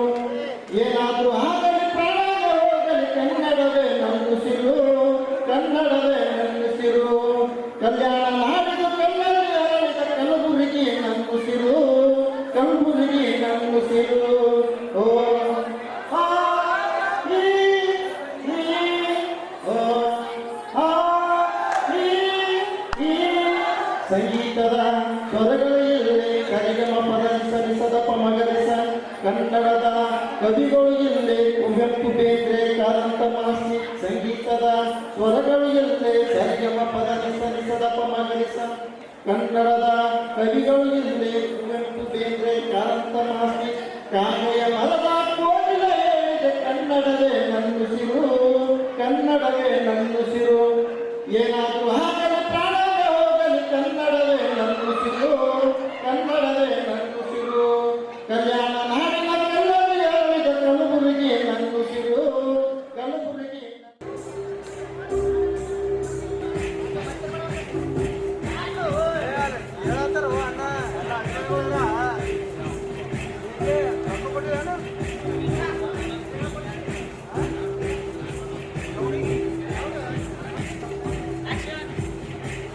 ಹೈದರಾಬಾದ್ ಕರ್ನಾಟಕ ಯುವ ಕಲಾವಿದರ ಹಾಗೂ ಸಾಂಸ್ಕೃತಿಕ ನೃತ್ಯ ಸಂಘದ ವತಿಯಿಂದ ಇವತ್ತಿನ ದಿನ ಬುಧವಾರ ಡಾಕ್ಟರ್ ಎಸ್ ಎಂ ಪಂಡಿತ್ ರಂಗಮಂದಿರದಲ್ಲಿ ನಮ್ಮ ಸಂಘದ 8ನೇ ವರ್ಷದ ವಾರ್ಷಿಕೋತ್ಸವದ ಅಂಗವಾಗಿ ಸುಗಮ ಸಂಗೀತ, ಭರತನಾಟ್ಯ ಹಾಗೂ ಇನ್ನಿತರ ನಮ್ಮ ಸ್ಥಳೀಯ ಕಲಾವಿದರ ಏನೇನೊಂದು ಕಲೆ ತೋರಿಸ್ಬೇಕಾಗಿತ್ತಂಥ ಕಾರ್ಯಕ್ರಮ ನಡೆಸ್ಕೊಟ್ವಿ. ಇದರ ಜೊತೆಗೆ ಈ ಶೈಕ್ಷಣಿಕ ಸಾಲಿನಲ್ಲಿ ಅಂದರೆ 2023 ಮತ್ತು 24ನೇ ಸಾಲಿನಲ್ಲಿ SSLC ಮತ್ತು PUC ವಿದ್ಯಾರ್ಥಿಗಳಲ್ಲಿ ಅತಿ ಹೆಚ್ಚು ಅಂಕ ಪಡೆದ ಗ್ರಾಮೀಣ ಹಾಗೂ ಮತ್ತು ಸ್ಥಳೀಯ ಹುಡುಗರಿಗಾಗಿ ವಿದ್ಯಾರ್ಥಿಗಳಿಗೆ ವಿದ್ಯಾರ್ಥಿ ರತ್ನ ಪ್ರಶಸ್ತಿ ನೀಡಲಾಯಿತು. ಒಂದು ಸುಮಾರು 40ಕ್ಕೂ ಹೆಚ್ಚು ವಿದ್ಯಾರ್ಥಿಗಳಿಗೆ ವಿದ್ಯಾರ್ಥಿ ರತ್ನ ಪ್ರಶಸ್ತಿ ನೀಡಿ ಗೌರವಿಸಲಾಯಿತು. ಹಾಗೂ ಇದರ ಜೊತೆಗೆ ವಿವಿಧ ಕ್ಷೇತ್ರಗಳಲ್ಲಿ ಗಣನೀಯವಾಗಿ ಸೇವೆ ಸಲ್ಲಿಸಿರ್ತಕ್ಕಂಥ ಸಾಮಾಜಿಕ ಕ್ಷೇತ್ರಗಳಾಗಿರ್ಬೋದು, ಬೇರೆ ಬೇರೆ ಕ್ಷೇತ್ರಗಳಲ್ಲಾಗಿರ್ಬೋದು ಸಾಧನೆ ಮಾಡಿರ್ತಕ್ಕಂಥ ಯುವ ಪ್ರತಿಭೆಗಳಿಗೆ ಸಾಧಕ ರತ್ನ ಪ್ರಶಸ್ತಿ ಅಂತೇಳಿ ಹೇಳಿ ಅವರಿಗೂ ಕೂಡ ಪ್ರಶಸ್ತಿ ನೀಡಿ ಪುರಸ್ಕರಿಸಲಾಯಿತು. ಈ ಸಂದರ್ಭದಲ್ಲಿ ಈ ಕಾರ್ಯಕ್ರಮದ ಉದ್ಘಾಟಕರಾಗಿ ಗ್ರಾಮೀಣ ಮತಕ್ಷೇತ್ರದ ಶಾಸಕರಾಗಿರ್ತಕ್ಕಂಥ ಬಸವರಾಜ್ ಮತ್ತಿಮೂಡ್ ಆಗಿರ್ಬೋದು, ಹಾಗೂ ಈ ಕಾರ್ಯಕ್ರಮದ ಅಧ್ಯಕ್ಷತೆಯನ್ನು ಸುರೇಶ್ ಎಲ್ ಶರ್ಮಾ ಅವರು ಆಗಿರ್ಬೋದು, ಶಾಣು ಮೋದಿ ಸರ್ ಆಗಿರ್ಬೋದು, ಹಾಗೂ ಇನ್ನಿತರ ನಮ್ಮ ಮೇಯರ್ ಸರ್ ಆಗಿರ್ಬೋದು, ವಿಶಾಲ್ ದರ್ಗಿಯಣ್ಣವರಾಗಿರ್ಬೋದು, ಸುಮಾರು ಇನ್ನಿತರ ನಮ್ಮ ಕಾರ್ಯಕ್ರಮಕ್ಕೆ ಬಂದು ಈ ಕಾರ್ಯಕ್ರಮ ಮೆರುಗು ಹೆಚ್ಚಿಸಿದ್ದಾರೆ. ಎಸ್ಪೆಷಲಿ ಫೈನಲಿ ಒಂದು ಏನು ಹೇಳ್ಬೇಕಂದ್ರೆ, ಈ ಕಾರ್ಯಕ್ರಮಕ್ಕೆ ಫಂಕ್ಷನ್ ಆಫ್ ಅಟ್ರಾಕ್ಷನ್ ಅಂತ ಹೇಳ್ತಾರಲ್ಲ, ಸ್ಪೆಷಲ್ ವಿಶೇಷ ಅತಿಥಿಯಾಗಿ ಬುಲೆಟ್ ಪ್ರಕಾಶ್ ಮಗನಾದ ರಕ್ಷಕ್ ಬುಲೆಟ್ ಅವರು ಕೂಡ ಈ ಕಾರ್ಯಕ್ರಮಕ್ಕೆ ಆಗಮಿಸಿ ನಮ್ಮ ಕನ್ನಡ ಪರ ಬಗ್ಗೆ ಮಾತನಾಡಿದ್ರು, ಕಾರ್ಯಕ್ರಮದ ಬಗ್ಗೆ ಮಾತಾಡಿದ್ರು, ಹಾಗೂ ಈ ಇಲ್ಲಿನ ಕಲಬುರಗಿ ಜನರ ಬಗ್ಗೆ ಮಾತಾಡಿ ತಮ್ಮೆಲ್ಲರಿಗೂ ಒಂದು ಖುಷಿ ಕೊಟ್ಟು ಮಾತಾಡಿ ಹೋದರು ಅಂತೇಳಿ ಈ ಸಂದರ್ಭದಲ್ಲಿ ಹೇಳ್ತಾ, ಈ ಕಾರ್ಯಕ್ರಮಕ್ಕೆ ಸಹಕರಿಸಿದ ತಮ್ಮೆಲ್ಲ ಮಾಧ್ಯಮ ಮಿತ್ರರಿಗೂ ಈ ಮೂಲಕ ಧನ್ಯವಾದ ಹೇಳ್ತಾ ನಾನು 2 ಮಾತುಗಳನ್ನು ಮುಗಿಸುತ್ತೇನೆ. ಇನ್ನು ಸಿನಿಮಾ ವೀರಪುತ್ರ ಅಂತ ಮಾಡ್ತಿದ್ದೀನಿ. ಒಂದು 40% ಶೂಟ್ ಆಗಿದೆ ಸರ್. ಇನ್ನು ಮುಂದೆ ದಾಂಡೇಲಿಯಲ್ಲಿ ಒಂದು ಸೆಟ್ ಮಾಡ್ತಿದ್ವಿ. ಬೇರೆ ಬೇರೆ ದೊಡ್ಡ ನಟರೆಲ್ಲ ಬರ್ತಾರೆ. ಫಸ್ಟ್ನೇ ಸಿನಿಮಾ ಸಪ್ಲಿಮೆಂಟ್ರಿ ಅಂತೇಳಿ ಕಲಾವಿದರು ಇಲ್ಲಿನವರೇ ಇದ್ದರು. ಸ್ಥಳೀಯದಲ್ಲೇ ಶೂಟ್ ಮಾಡಿದ್ದೆ, ಬಟ್ ಇಲ್ಲೆಲ್ಲ ಸಹಕಾರ ಎಲ್ಲರೂ ಇದಾಗಿ ಚೆನ್ನಾಗಿ ಹೋಯಿತು. ಸೆಕೆಂಡ್ ಸಿನಿಮಾ ಕೂಡ ಸ್ಥಳೀಯರು ಎಲ್ಲರೂ ಇದ್ದರು. ಅಫ್ಕೋರ್ಸ್ ಈ 3ನೇ ಸಿನಿಮಾದಲ್ಲೂ ಸ್ಥಳೀಯರು ಇರ್ತಾರೆ. ಜೊತೆಗೆ ನಾನು ಒಂದು ಮುಂದಕ್ಕೆ ಹೋಗ್ಬೇಕು, ನಿಮ್ಮ ಹುಡುಗ ಭಾಗ ಅಂತೇಳಿ, ನಿಮ್ಮ ಭಾಗದ ಒಂದು ಹುಡುಗ ಮುಂದಕ್ಕೆ ಹೋಗ್ಬೇಕಂತೇಳಿ ಒಂದು ದೊಡ್ಡದಾಗಿ ಪ್ರಯತ್ನ ಮಾಡ್ತಿದ್ದೆ. ನಿಮ್ಮೆಲ್ಲ ಸಹಕಾರ ಇರಬೇಕು. ನಿಮ್ಮ ಮಾಧ್ಯಮದ ಸಹಕಾರ ಮುಂಚೆನೂ ಕೊಡ್ತಾ ಬಂದಿದ್ದಾರೆ, ಈಗಲೂ ಕೂಡ ಇರಬೇಕಂತೇಳಿ. ಸಿನಿಮಾದಲ್ಲಿ ಎಷ್ಟು ಕಲಾವಿದರಿಗೆ ನಮ್ಮ ಕಡೆಯಿಂದ ತಂದಿರೋದು? ಒಂದು 30% ಕಲಾವಿದರು 30 to 40% ಇರ್ತಾರೆ. ಲೋಕಲ್ ಗುಲ್ಬರ್ಗ, ನಮ್ಮ ಹೈದರಾಬಾದ್ ಕರ್ನಾಟಕ ಭಾಗದವರಿಗೆ ತೊಗೊಂಡಿರ್ತೀನಿ. ನಮ್ಮ RJ ಮಂಜೂರ್ ಆಗಿರ್ಬೋದು, ವೀಣಾ ಪಾಟೀಲ್, ಸುಮಾರು ಜನ ನಮ್ಮ ಡ್ಯಾನ್ಸ್ ಕೊರಿಯೋಗ್ರಾಫರ್ ಸಾಗರ್ ಆಗಿರ್ಬೋದು, ಸುಮಾರು ಜನ ಸಹ ನಟರು ಕೂಡ ಇಲ್ಲಿನೂ ಇರ್ತಾರೆ. ಮತ್ತು ಸುಮಾರು ಬೇರೆ ಬೇರೆ ದೊಡ್ಡ ನಟರು, ಅಂದರೆ ಒಂದು 3 ಲ್ಯಾಂಗ್ವೇಜಲ್ಲಿ ಮಾಡಬೇಕಂತಿದ್ದೀನಿ ವೀರಪುತ್ರ ಸಿನಿಮಾನ. ಸೊ ದೊಡ್ಡ ಪ್ರಮಾಣದಲ್ಲಿ ಒಂದು ಆರ್ಟಿಸ್ಟ್ನ ಬಳಗ ಇರುತ್ತೆ. ನೀವೆಲ್ಲರೂ ಸಹಕಾರ ಮಾಡಿರಿ. ನಿಮ್ಮ ಸ್ಥಳೀಯ ಹುಡುಗರಿಗೆ ಏನದ ಇದನ್ನು ಮುಂದೆ ಸಿನಿಮಾ ಸ್ಟೋರಿ ಇವಾಗ ಬೇಡ ಅಂತೀನಿ ಸರ್. ಒಂದು ಆಯುರ್ವೇದಿಕ್ ಮತ್ತು ಅಲೋಪತಿಕ್, ಅಂದರೆ ಈಗಿನ ಹಿಂದಿಂದ ಆಯುರ್ವೇದಿಕ್ ಯಾವ ಥರ ನಶಿಸಿ ಹೋಯಿತು. ಈಗ 100 ವರ್ಷ ಬದುಕತಕ್ಕಂಥ ವ್ಯಕ್ತಿ 60 ವರ್ಷಕ್ಕೆ ಯಾಕೆ ಸಾಯ್ಲೈತಾನ, ಆಯುರ್ವೇದಿಕ್ ಯಾಕೆ ಆಯುರ್ವೇದಿಕ್ ಹೆಂಗೆ ಬಂದಾಗ ನಶಿಸಿ ಹೋಗ್ಲಿಕ್ಕೆ ಹೆಂಗೆ ಕಾರಣ ಆಯ್ತು ಅಂತ ಕಮರ್ಷಿಯಲ್ ಟಚ್ ಕೊಟ್ಟು ಮಾಡ್ತಿದ್ದೀವಿ ಸರ್. ಸಾಮಾಜಿಕ ಕಲಾವಿದರ ಬಗ್ಗೆ ನಿಮ್ಗೆ ಹೆಂಗೆ ಅನಿಸ್ತಾ ನಟ ಮಾಡ್ತಾ ಇರೋವಾಗ ನಿಮಗೆ ಅಲ್ಲಿ ಯಾರು ಪರ್ಫಾರ್ಮೆನ್ಸ್ ಎಲ್ಲ ಚೆನ್ನಾಗಿ ಮಾಡ್ತಾರೆ ಸರ್. ನಮ್ಗೆ ಇಲ್ಲಿ ಒಂದು ಸ್ವಲ್ಪ ಗೈಡ್ಲೈನ್ಸ್ ಬೇಕು. ಜೊತೆಗೆ ಇದೊಂದಲ್ಲ, ಇದೊಂದು ಬೇರೆ ಟೈಮಲ್ಲಿ ಹೇಳ್ತೀನಿ, ಈ ಟೈಮಲ್ಲಿ ಹೇಳೋಕ್ಕಿಂತ ನಮ್ಮ ಸ್ಥಳೀಯ ಶಾಸಕರುಗಳು ಆಗಿರ್ಬೋದು, ಸುಮಾರು ಜನ ಮುಖಂಡರುಗಳಾಗಿರ್ಬೋದು, ನಮ್ಮ ಕಲಾವಿದರಿಗಾಗಿರ್ಬೋದು, ಒಳ್ಳೊಳ್ಳೆ ಕಾರ್ಯಕ್ರಮ ಮಾಡೋರಿಗಾಗಿರ್ಬೋದು, ಬೇರೆ ಬೇರೆ ರೀತಿಯಲ್ಲಿ ಸಪೋರ್ಟ್ ಕೊಡಬೇಕು. ಬೇರೆ ಬೇರೆ ಭಾಗದಲ್ಲಿ ಕಡೆ ನಾನು ಯಾರಿಗೂ ಕಂಪ್ಯಾರಿಸನ್ ಮಾಡಿ ಹೇಳೋಕ್ಕಾಗಲ್ಲ. ಬೇರೆ ಬೇರೆ ಭಾಗದಲ್ಲಿ ತುಂಬ ಸಪೋರ್ಟಿವ್ ಆಗಿರ್ತಾರೆ ಅವರ ಸ್ಥಳೀಯ ಮುಖಂಡರುಗಳು. ನಮ್ಮ ಭಾಗದಲ್ಲಿ ಇದಾರೆ, ಇಲ್ಲ ಅಂತಲ್ಲ, ಸುಮಾರು ಬೆರಳೆಣಿಕೆ ಅಷ್ಟೇ. ಸೊ ನಮ್ಮಂಥವ್ರಿಗೆ ಒಂದು ಚೂರು ಸಪೋರ್ಟ್ ಅಂದರೆ ಫೈನಾನ್ಷಿಯಲ್ ಸಪೋರ್ಟ್ ಅಂತಲ್ಲ, ಬ್ಯಾಕ್ ಬೋನ್ ಸಪೋರ್ಟ್ ಕೊಟ್ಟರೆ ನಮ್ಮ ಕಲಬುರಗಿದವ್ರು ಇಡೀ ಇಂಡಸ್ಟ್ರಿಯಲ್ಲಿ ಇದ್ದಾರೆ. ಸೊ ಇನ್ನೂ ತುಂಬ ಜನ ಇರ್ತಾರೆ. ನಾನಂತಲ್ಲ, ನಮ್ಮಂಥ ಕಲಾವಿದರು ತುಂಬ ಸಪೋರ್ಟ್ ಕೊಡಬೇಕು. ಸಪೋರ್ಟ್ ಕೊಡ್ತಿಲ್ಲ ಆ್ಯಕ್ಚುಲಿ, ಓಪನ್ ಆಗಿ ಹೇಳ್ಬೇಕಂದ್ರೆ. ಕೊಟ್ಟಂತ ಇಟ್ಕೋ, ನಮ್ಮ ಗುಲ್ಬರ್ಗದಾಗ 100 ಮೀರ್ಸಂಥ ಕಲಾವಿದರು ಅದಾರ, ಟೆಕ್ನಿಷಿಯನ್ಸು ಅದಾರ, ಸುಮಾರು ಜನ ಅದಾರ. ಸೊ ಅದಕ್ಕೊಂದು ಬೇರೆ ವೇದಿಕೆ ಮಾಡಿ ಹೇಳ್ಬೇಕು. ಈ ವೇದಿಕೆಯಲ್ಲಿ ಅದು ಹೇಳ್ಕೊಂಡು ನನಗೆ ಸಮಂಜಸ ಅನ್ಸಲ್ಲ. ಒಂದು 10 ವರ್ಷ ಆಯ್ತು ನಾನು ಇಂಡಸ್ಟ್ರಿದಾಗ ಇದ್ದು, ಏನೂ ಮುಂದೆ ಮಾಡ್ಲಿಕ್ಕೆ ಆಗಲಾಗ್ಯದ ಅಂತಂದ್ರೆ ನಮ್ಮ ಸ್ಥಳೀಯರ ಸಪೋರ್ಟ್ ಬೇಕು. ಈ ಮಾಧ್ಯಮದವ್ರ ಸಪೋರ್ಟ್ ನೀವು ಎದುರುಗಿರೆ ಇದ್ರೆ ಅಂತಲ್ಲ, ಯಾವಾಗಿಂದನೂ ಇದೆ. ಬಟ್ ನಮ್ಮ ಸ್ಥಳೀಯ ಮುಖಂಡರುಗಳು ಸಪೋರ್ಟ್ ಬೇಕಿತ್ತು ಅಂತಂದ್ರೆ ನಾನು ಇನ್ನೂ ಮುಂದೆ ಹೋಗೋಕೆ ಒಂದು ಹೆಜ್ಜೆ ಇಡ್ಲಿಕ್ಕೆ ನಿಮ್ಮ ಕಡೆಯಿಂದ ಇದಾಗುತ್ತೆ ಅಂತ ಹೇಳ್ತೀನಿ.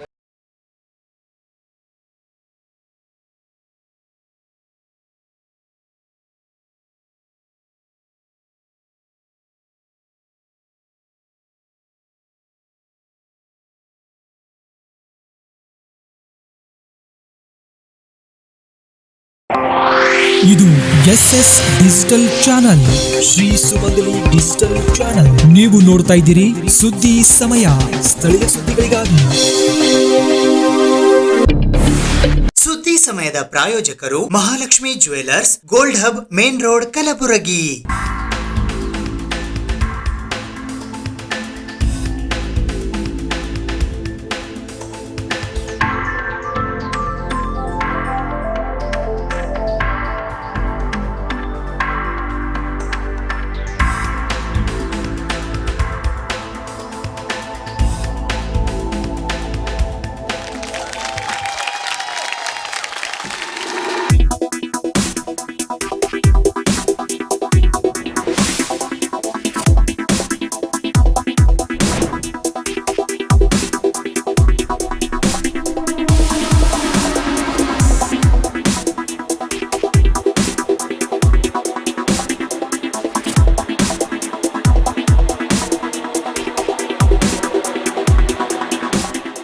Mahalakshmi jewellers, gold hub, main road, Gulbarga.